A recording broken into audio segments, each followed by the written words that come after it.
All right, so we told you a little bit about the endeavor that we're going to be taking, and I want to get accurate information about the Semper Fi Fund. So we're bringing on somebody to do just that, because we could talk about it with Google searches and things that we find, but being able to talk to somebody that works hand in hand with them and has benefited from the organization is a much better way to do that. So that's why we brought on Davey Lynn. Davey, thank you so much for joining us. Hey, thank you for having me. And I'm excited because Davey is a recon Bubba, and he spent his career in the Marine Corps doing reconnaissance Marine things, which I always respect, is just being an attachment with them. And Fallujah in 2007 was an honor of a lifetime, and seeing how they hit it and get it. And Davey did it for a long time, retired as a master sergeant, and is now working closely with the Semper Fi Fund and has experience with that as well. But we'll get into that in just a moment. I want to start off with your career, because it's not often that we have an actual reconnaissance man on. So when you were coming from Pennsylvania, moving in, joining the Marine Corps, is being a recon Marine what you wanted to do from the jump? No, it was, it wasn't. I stepped in with not a lot of confidence into the Marine Corps. I knew I wanted to be in the infantry, knew I wanted to be outdoors, believed all the recruiting posters, everything the recruiter told me. I Slay Dragon. Yeah. I was just gonna go get after it. And I enlisted in the delayed entry program before, at the end of my junior year of high school. So I was committed to the Marine Corps and the infantry all through my senior year. So I just wanted to get out of my small town. And what happened for me right away in relation to my career is I did all my initial training on the East Coast, went to the beautiful desert oasis of 29 Palms, California, and got to attack various hills. And, as a young single man, enjoyed the life, enjoyed the lifestyle. And I was in India Company 37. Right next to us or not right next to us, but in that unit, there was also another unit that I was seeing, watching, and kind of, got all jealous of. And that was the Stay Platoon, their surveillance and target acquisition, or a scout sniper section. And seeing them and how they operated really made me want to, that was the books I was reading. Those are the things I was learning about that I wanted to do. And that's really what happened. I went to Desert Shield and Desert Storm in the infantry, and we came back from that and we started training the exact same way, doing the exact same things, attacking the exact same hills. And I felt like, there's more out there for me. There's more of a personal challenge, my communication skills, what I like to do, what's really going to get me going in the morning. It felt like it was going to be a small unit type thing. So I went to Stay 37 and then transferred to Stay 27. And during that time, I never had a chance to actually go to sniper school. I've been promoted through the ranks. I took a break from the fleet, from the Fleet Marine Force, and I went to teach non-infantry men infantry skills at Marine Combat Training on Camp Pendleton. And I did that for about 2.5 years. And while I was there, I was promoted to sergeant. And I knew that if I went back to the fleet, I was not going to be able to go to a Stay Platoon. I was going to be doing something I didn't want to do. And I'm not knocking anybody that wants to do it or did do that. I'm simply saying my personal challenges, my personal way that I thought and envisioned myself, I really enjoyed the small unit tactics. And a lot of times what people don't talk about when you do those additional follow-on duties, like going to combat training, is that because you were in a Stay Platoon, not being like fully quote qualified to be there, and then going back, if you had to go back to a conventional infantry unit, it had been years since you had done that, and you would be stepping in as a sergeant expected to know certain things, and that getting back up to speed on what they're doing would be difficult as well. 100% accurate. And why I was at MCT as an instructor, there was tons of things that changed. We had a brand new radio that came in for the infantry, things like that. So, you were playing. I was. You don't want to have to ask questions as a sergeant to your lance corporal. What is this? How does this work? Exactly. So I went and said, this is what I want to do. I want to go to recon. Looked at the screening, 1st Recon Battalion, 1st Force Recon. And the very first thing I ever failed in the Marine Corps was my very first Force Recon Company screening process. Went down there. It was actually recorded for local news. They didn't let us know that. So my initial 15 minutes of fame was me failing the 1st Force Recon Indoc. Punch to the gut. Had to Very get unusual interview, because usually people that we have would never admit to failing anything. And it was if you came and listened to Only Military Podcast, you'd be like, nobody's ever failed a school. Nobody's ever done poorly. Everybody basically deserves the Medal of Honor. Like, yeah. No, that's how it usually goes. So I appreciate the honesty. No, I failed my first NDOC, and if that did anything but light the fire, you tell me I'm not good enough, tell me I can't. Watch me show you I can, one of those things. So I continued working hard, training hard, and a year later, after an injury, took the NDOC, passed, and then it was that changed my career. I was at a fork in the road, and it took me down a path that I thoroughly enjoyed, loved 90% of what I did in the 2 reconnaissance units that I was in. I was in First Force Recon Company from 96 to 2004. And then I was at First Recon Battalion from 2004 to 2009 when I retired. My injuries occurred in 2007. So I had, 2.5 years pre-injury and then about 2 years post-injury. And let's talk a little bit about the injury, because that leads us into the Semper Fi Fund. When you were in Fallujah, which we talked about before we pressed record, we were in the same unit, the same battalion whenever you guys came over. I was in Charlie Company. And what company were you with? So I had started off in Charlie Company before you got there, and then I was in Alpha Company, and we were attached to the 13th MUSOC. So we were on ships, and we came in. We were there at the same time, but I came in from a different, and I was there for a short rotation to get in and get out. And walk us through the mission of what was taking place. What was kind of the feeling in the AO when you guys got there, when they brought you from the MU and they put you back into Iraq?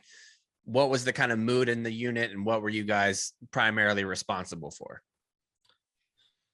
My job as a recon platoon sergeant, it's the greatest job that you could ever have. And a gunnery sergeant in charge of recon Marines doing recon Marine things. I have not found a job that compares to it. Our job essentially was to go out, just be a disruptive force in the area to keep the insurgency from being able to act with, carte blanche. If we're not there, they can run around, they can intimidate civilians, they can make people, join their side, they can, all these different things that they can do. Our job was what's called COIN, counterinsurgency operations, and to go out and just do, knock and talks, talk to the local populace, find out what they need, find out about what's going on. And then, as I said, be a disruptive combat force in the field, and kind of, kick the hornet's nest a little bit, get these guys out and moving so they can come out and we can engage them in, I sound like I'm super educated here. So we can engage them in kinetic combat. We want to get those guys out there with guns in their hands where they meet the rules of engagement, and we can actively engage them and eliminate that enemy. That's what we're looking to do out there. And in layman term, you're playing combat peekaboo, where you're just going out to the streets trying to lure them into shooting you, so you know where they're at, so you can go shoot them. 100% combat peekaboo. Which I'm not sure if that's a term that I just coined, but it's good. Let's copyright it. Let's get that out there in the books. So whack-a-mole, we always use whack-a-mole. Yeah, whack-a-mole.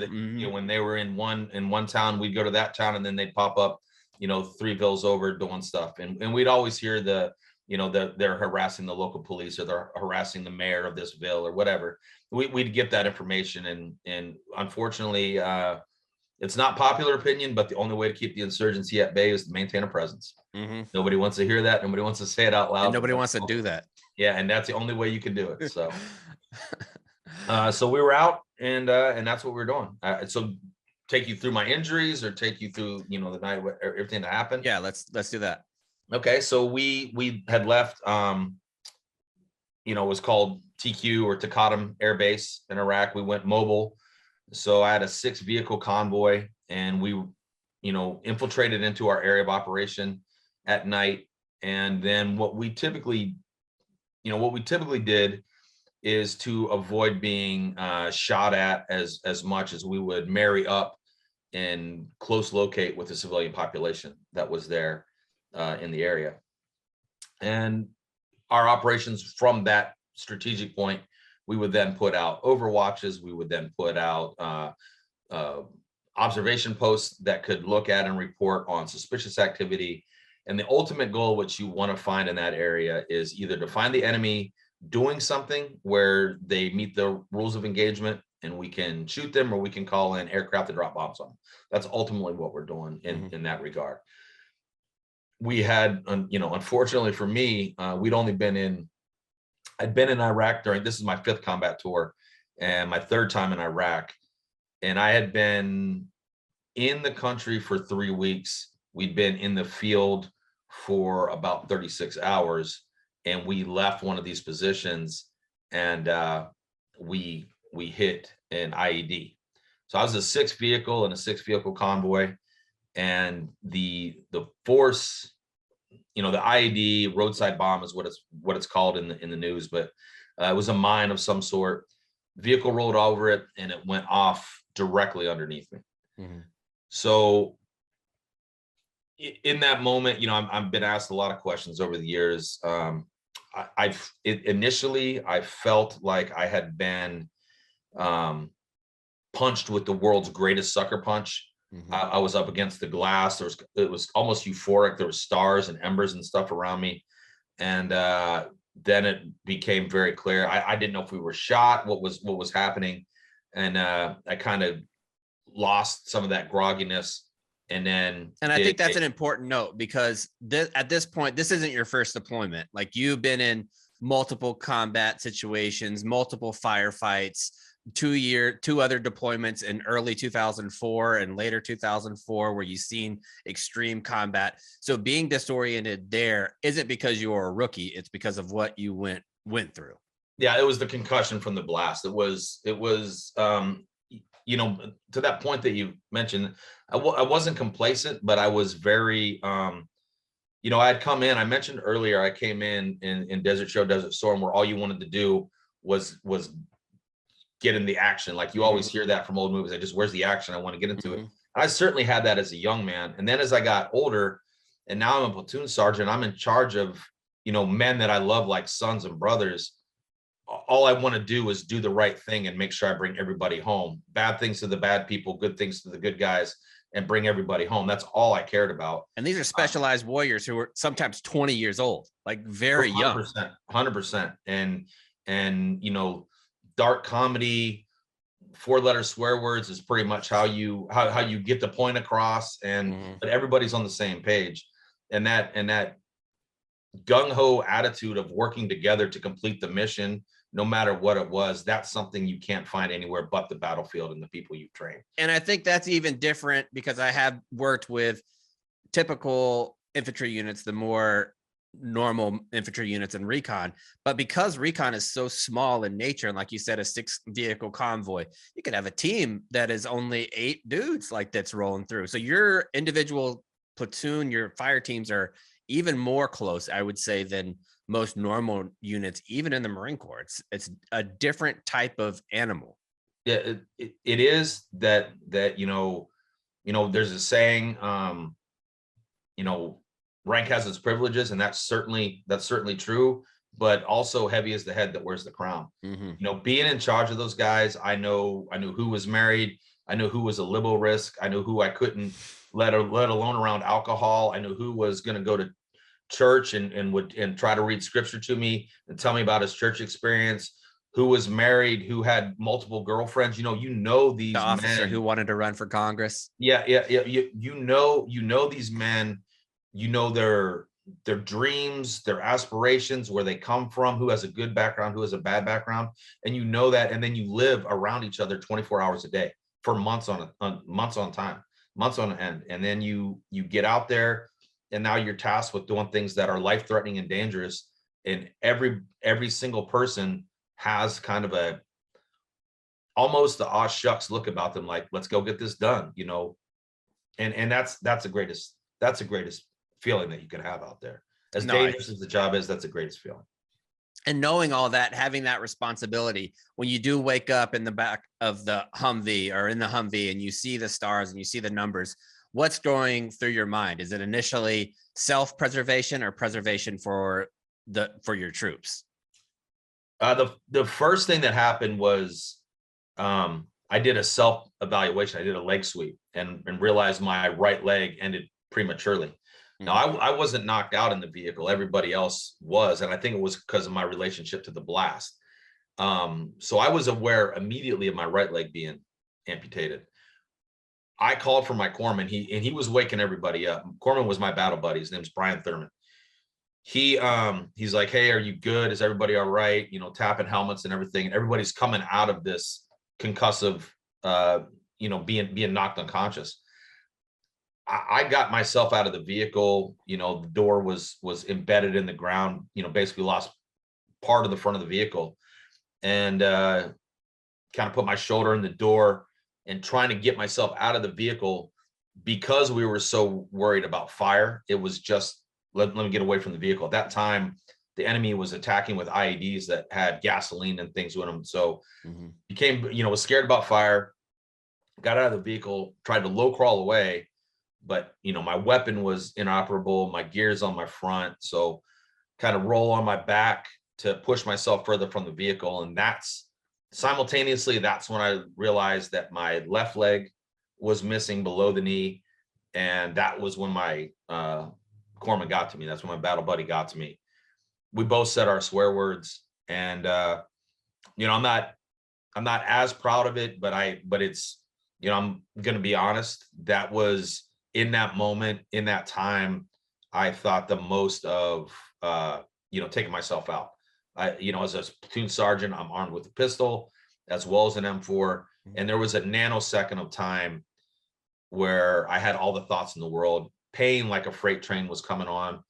And I, being aware of my injuries, having this kind of pre-bang thought of, there's no way my life can be sustainable like this. There's no way I can live like this. I had the initial thoughts of killing myself. And then I immediately thought of my children. I thought of different things that were in my life at that time. And I thought, that's a crazy, I can't do that. But I think it's a completely normal thought process to go through, because you look at somebody like yourself, who you joined the Marine Corps to be outside. You were always active. You wanted to run. You don't become a reconnaissance Marine without knowing how to swim and run and be active and all those things. So you look down and you see physical evidence. My life is never, ever going to be the same. And I thought the same thing whenever I got shot through the arm. Like, it was initially like, how is it going to be when I go to hold my kids? Am I going to be able to do sports? Am I going to be able to stay in the Marine Corps? You not only have your enjoyment factor, but there's career aspects that you worry about. There's what is it going to be like going forward? And all of it's unknown, and all of it happens literally for your sake in a flash. Yeah. You're filled with doubts. You're filled with doubts. Everything you touched on, this is what I used to do. I can't do that anymore. What will I even be able to do? And the Marine Corps is not going to want me. All those things. I was a Master Sergeant Selectee at that time. So I was a gunnery sergeant, E7, Master Sergeant Selectee. And, believe it or not, thoughts right away, can I maintain my job at the battalion? I was supposed to be an operations chief when I returned off this deployment. And that's such a huge deal for reconnaissance men to get to the point where you're a platoon sergeant. And then the ops chief role in those units are so respected because you've been there for so long and done it for so long. You're almost like, you and the master guns are like the grand old men in the Marine Corps. Man, it feels that way too. Every time, everything feels that way. But you're absolutely right. And you see all your hopes and dreams being taken from you. And to say it's not depressing, to say it's not challenging, to say it's not emotionally draining is not accurate. I went through all of those emotions and then continue to go through them repeatedly for a long time. So you're lying on your back, you're looking at the Humvee, you're looking at your legs and what remains of your legs. How did you go from that spot in Iraq to where you are now? And how did Semper Fi Fund help fill that gap? So I went from flat on my back in the deserts of Iraq to planes, trains, and automobiles. Life flight came in, helicopter picked me up, took me back to Taqadum. My initial Stabilizing surgery happened there. I left there in a couple days. I was there for a day or so, and then went to Longstuhl, Germany for another debridement surgery. The bombs are really dirty. Third world countries are really dirty, and that blast shoots a bunch of parasites and bacteria and things into your body that leads to infection and all this kind of stuff. So I had to be even cleaned out enough to be able to come back to the States to get the medical care that I needed. So I was injured June 14th, 2007, and I arrived in Bethesda, Maryland, when Bethesda and Walter Reed were still two separate hospitals on June 19th, 2007. And at that time, I landed at night. That's pretty fast. 5 days is pretty fast. It is great care along the way. Very sure empathetic. Like forever. Empathetic people around me the whole time doing what they could. Got put in the bed. You know, so much of my life has changed since that day. But my wife at the time, my brother-in-law, they met me at my bedside. My brother-in-law was a recon Marine as well. That's how I met. That's how I, met and everything. So him being there in the bedside, checking up on me. And so that happened June 19th. And June 20th, I believe it was a Saturday that year, but it really doesn't matter because I had the Marine liaison came in my room. They said, hey, this is what we have. Welcome in. They call me by my rank. Gunny, welcome to see you. We know you're going through a hard time. We're here to help you out. Kind of looks out for me the whole way across. And then they said, we're going to have some visitors come in to help you today from the Semper Fi Fund. I'd never heard that term before. I'd never heard it.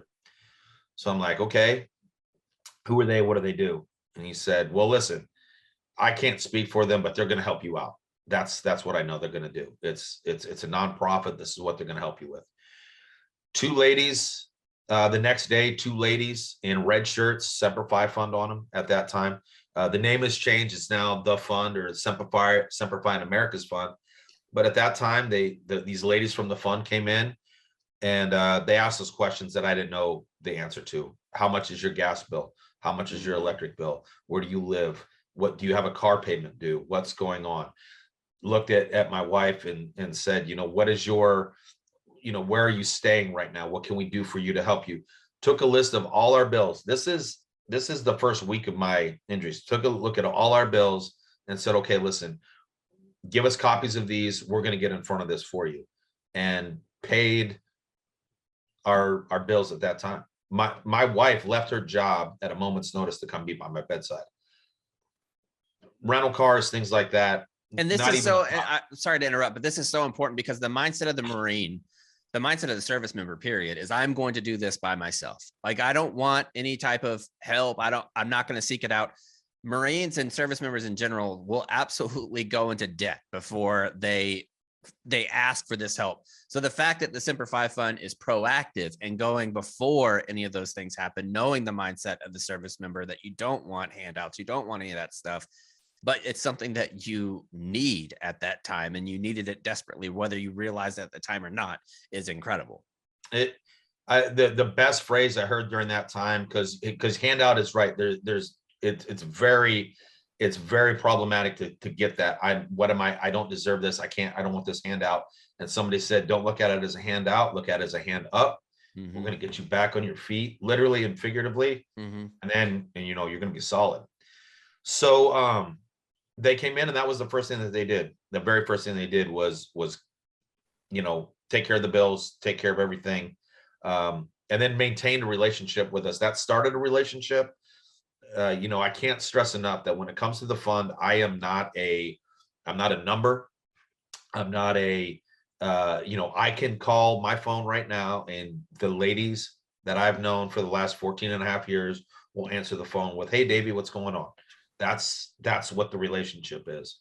The other really great part about that time there is I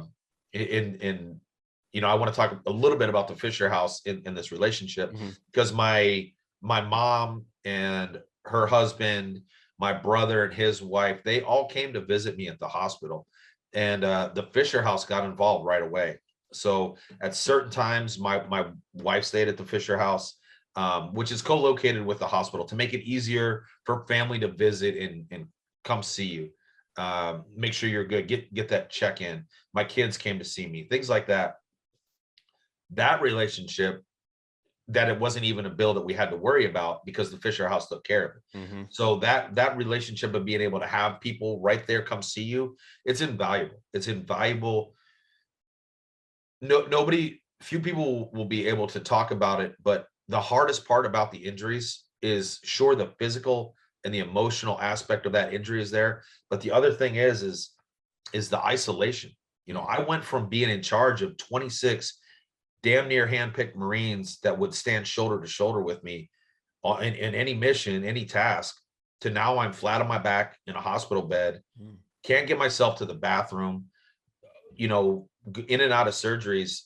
I have no camaraderie, that feeling of isolation was pretty powerful. But having my family there, kids came to see me several times, visitors, things like that was very, very important. And that, between the fund and the Fisher House, that relationship is very, very amazing, what they're able to do to get the injured recovered as fast as possible. And it's something that we look at from friends of mine, like Kyle Carpenter. Kyle Carpenter is not in the position that he is right now without the Semper Fi fund and without the Fisher House. There's just no doubt. I mean, 3.5 years in the hospital, and his mom could have stayed there forever, and Fisher House would have paid the bill. Like, it's just the things that they're doing is invaluable to the military community, especially those who were injured in combat. I say often, when asked about it, by most measures of success in the world today, I would be considered successful. People are more successful, people are less successful, but I'm considered largely successful on most scales. Mm-hmm. And I will say with great passion, I am successful today because it's such a crucial and pivotal time. I had a strong foundation of support. The fund has never let me or allowed me to live outside of my financial means. That's not what it does. You can almost think that when you hear about how fast they help and how much they give in grants and donations, but there's also an aspect of holistic healing, counseling, rec therapy, physical therapy trips, spiritual, retreats, things like that they coordinate and they support, so that the aspect of totally and completely contributing to the healing of that injured individual is continuous. It's throughout, and it never stops. That's the most amazing thing about the fund. And with my personal experiences with the fund, one of the things that I really like is that they never treated you like a victim. They didn't treat you like you needed this or anything like that, or that you were weak. It was just part of what they do. And they're like, you earn this. This is what is happening now. Like, you earn this, so this is what's going to happen. But I think approaching people like you with your resume and treating you like you're still the gunny, you're still like a Marine, you're still an individual, hugely important. You hit the nail on the head. They never treated me like I was a victim. If anything, they're almost too giving. They anticipate things, and it's there's a term, push and pull information. They pull information from you. What do you need? How are you? What can we help with? My favorite story, I've told it time and time again, but my favorite story about the fund is something that they did that actually wasn't financially based. My case manager name was Sandra Saylor. She called me up one day and she said, "Hey, Davey, how you doing?" And I just had a horrible morning. My wife came pick me up at the hospital. I transitioned out to San Diego. She came and picked me up at the hospital. I just want to go home on my couch and watch TV. That's all I really wanted to do. Well, I lived in an older condo complex. And when we pulled in and she pulled my wheelchair out of the car, the first thing I noticed was there's no wheelchair ramp, and it blew me away. Yeah. And thankfully, I was on the first floor. My condo's on the first floor. Right. So I climbed out of the wheelchair, climbed across the grass, made it in the house, and got on the couch, and just, going through those emotions of I couldn't even walk into my house. And Sandra Saylor, with her connections in the Oceanside area, she, they leveraged existing relationships with contractors or whoever that wanted to build stuff and work with the homeowners association and build a not up to code, not up to standard press wood, A hasty ramp. wheelchair ramp that got me from the parking lot into my front door. And they did it on 24 hours notice, but they did it through, like I said, leveraging these relationships. They're not going to fix every problem with the check. If they can't fix it with a check, they will. They've given away, over $250 million. So they have no problem with that. Thousands and thousands of service members and families from every branch of service have been helped. But if they have a way to holistically or with existing relationships or volunteers to solve your problem as well, or help you solve your problem, they will. And that started in 2007 and exists today right now for me at the end of 2021.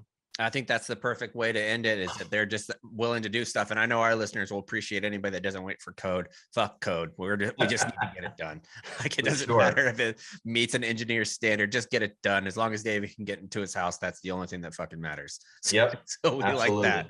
So make sure that you go out and bet this weekend on Barstool Bets. All money is going to be matched dollar for dollar by Penn National. And then if we can get it all in before December, there's another super wealthy family that's going to match those donations. So what you're donating, your $100, could end up being $300 on the side of it whenever it's all said and done, or 200, whatever. I didn't do math for Marines recently, so I don't know, but you're going to have some money that flows into there. So make sure you're doing that. Davey, thank you for your service, first of all, and thank you for spreading the word about what the Semper Fi Fund for America is doing.